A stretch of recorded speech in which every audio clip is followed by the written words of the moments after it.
Yesterday marked the latest in President Trump's unprecedented series of U.S. tariffs that are designed to reshape the international trading system.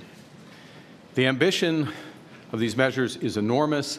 The effects on the global economy will be monumental. We received confirmation that the latest reciprocal tariffs will not be imposed on Canada.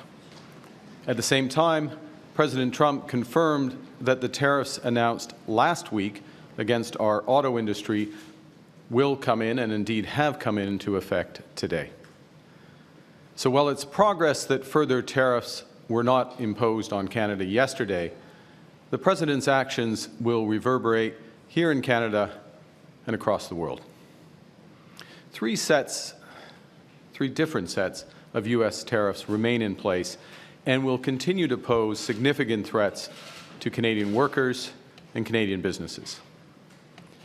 And while they have been imposed under different premises, some things are consistent. They are all unjustified, unwarranted, and in our judgment, misguided. And we are already seeing the consequences. Just last evening, workers from Unifor Local 444, with whom I met last week, learned that their auto assembly plant in Windsor will be shutting down for at least the next 2 weeks. That's 3,600 workers who are now out of work, not by their choice. Workers who now worry how they're going to put food on the table and pay their bills.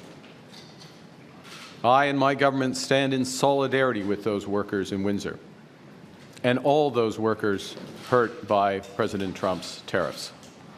And that's why we committed from the very start that all, and I repeat, all of our tariff proceeds will go to protect workers affected by the tariffs.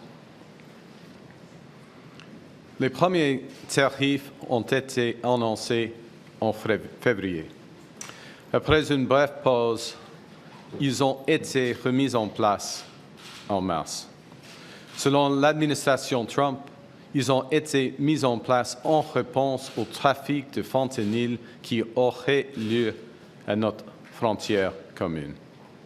Pourtant, 0,20% du fentanyl qui entre aux États-Unis vient du Canada.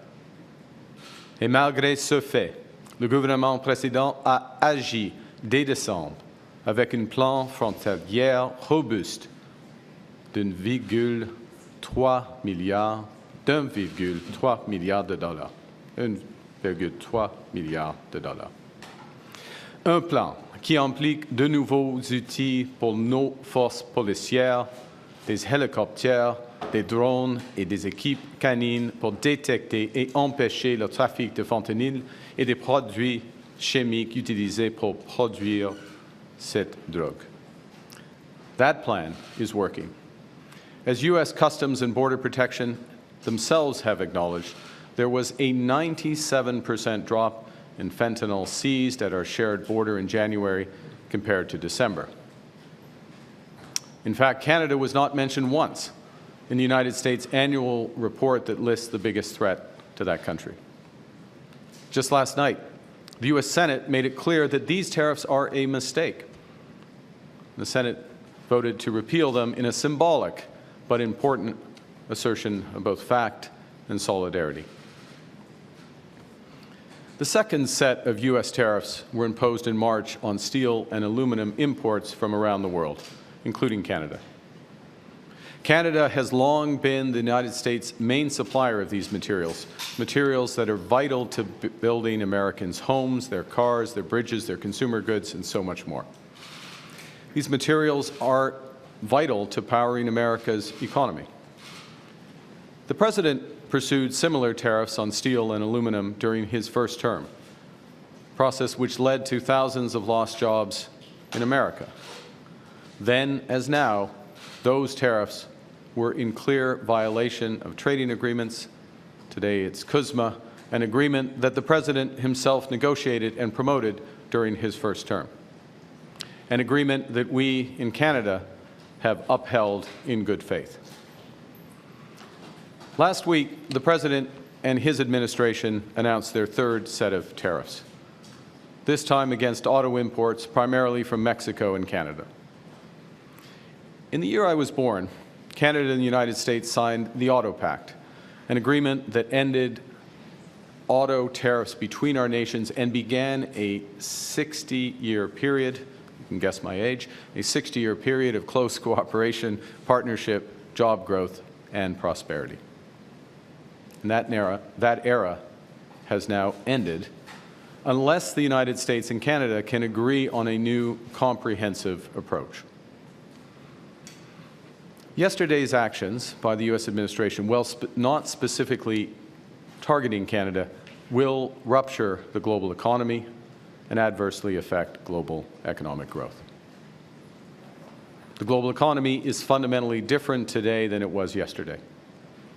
The system of global trade anchored on the United States that Canada has relied on since the end of the Second World War, a system that, while not perfect, has helped to deliver prosperity for our country for decades, is over. Our old relationship of steadily deepening integration with the United States is over.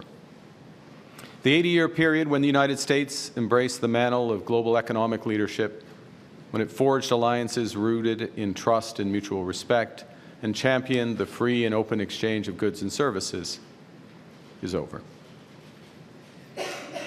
Well, this is a tragedy. It is also the new reality. We must respond with both purpose and force. We are a free, sovereign, and ambitious country. We are masters in our own home. Nous sommes maîtres chez nous. Nous contrôlons notre destin. Nous allons tracer notre propre voie. Nous choisissons de nous battre, de protéger et de bâtir. Nous allons nous battre contre ces tariffs jusqu'à ce qu'ils soient annulés. Nous allons protéger nos travailleurs et nos entreprises pendant cette période difficile. Surtout, nous allons bâtir une économie canadienne renouvelée. Nous allons bâtir un Canada fort. We will fight to bring each of these tariffs to an end. We're fighting in courts, challenging that these tariffs have been illegally imposed under U.S. law. We have filed disputes underscoring that they are in violation of our free trade agreement, CUSMA. We have gone to the World Trade Organization because these actions are against international trade law. We are responding today with, and we have responded throughout, with carefully calibrated and targeted counter tariffs. Hier, j'ai rencontré mon conseil sur les relations canado-américaines. J'ai tenu une rencontre du comité du Conseil des ministres sur les relations canado-américaines. J'ai aussi convoqué les premiers ministres des provinces et territoires pour la troisième fois en autant de semaines. Nous sommes unis. Nous sommes déterminés. As I told President Trump during our call last week, Canada will respond to the U.S. auto tariffs. And today I'm announcing that the Government of Canada will be responding by matching the U.S. approach, with 25% tariffs on all vehicles imported from the United States that are not compliant with CUSMA, our North American Free Trade Agreement. And on the non-Canadian content of CUSMA-compliant vehicles from the United States as well. Our tariffs, though, unlike the U.S. tariffs, will not affect auto parts because we know the benefits of our integrated production system. And they will also not affect vehicle content from Mexico, who is respecting the CUSMA agreement. And as well, we are developing a framework for auto producers in Canada to get relief from these counter tariffs as long as they maintain their production and investment in our country. Importantly, every single dollar raised from those counter tariffs, our counter tariffs, which could reach around $8 billion before remission, will go directly to our auto workers and the companies affected by those tariffs. And that's on top of a $2 billion fund that we announced last week to build a made-in-Canada auto sector, a fund that a new Liberal government would implement should we be elected. Nos droits de douane n'affecteront pas les pièces automobiles, car nous connaissons les avantages de notre système de production intégré. Ils n'affecteront pas le contenu des véhicules en provenance du Mexique. Parallèlement, nous élaborerons une carte permettant aux constructeurs automobiles d'éviter nos droits de douane compensatoires à condition qu'ils maintiennent leur production et leurs investissements au Canada.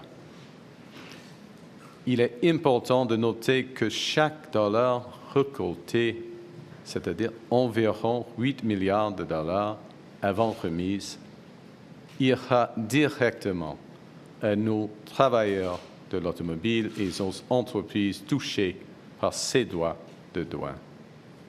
Cela s'ajoute au fonds de 2 milliards de dollars pour construire un nouveau secteur automobile fabriqué au Canada, que j'ai annoncé qu'un nouveau gouvernement libéral mettrait en œuvre si nous étions élus. Our retaliatory tariffs that we previously announced in response to the United States' other tariffs will remain in effect. You know, we take these measures reluctantly, and we take them in ways that it's intended and will cause maximum impact in the United States and minimum impact here in Canada.